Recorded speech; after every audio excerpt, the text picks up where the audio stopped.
As a social anthropologist, you talk and write about social consumer behavior. Some even credit you with coining that term. With that in mind, what campaigns do you think captured the current social consumer behavior this year? So there are a couple campaigns that I think are what I would consider kind of quintessential campaigns of the year. The first, how could you not define the Pepsi Refresh campaign as just a great example. We started the year early on with it, and it's a great example of where people are at in the world and how they're interacting and understanding social.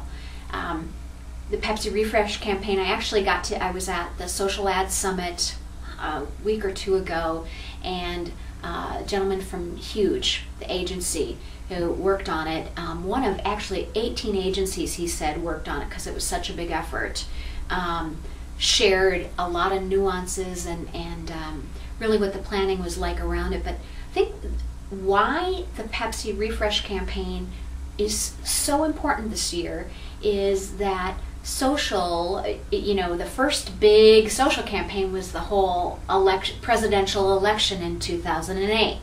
Then people started learning and figuring out that social was great for causes.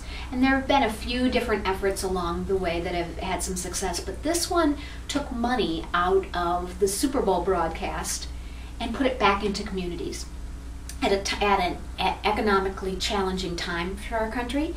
And it also put the voting in people's hands. So from a consumer behavior standpoint, really interesting for them to tap into that pulse and that feel of how people now want to participate and give them that voice and translate the money back into the community as opposed to putting it into some ad where there's some wacky thing happening. That's a little bit now 1980s. That won't play so well anymore, and they got huge credibility across. I think it was a great thing for their brand, and I think it was a great thing that set the tone for a lot more social campaigns that we saw this year and that will still come.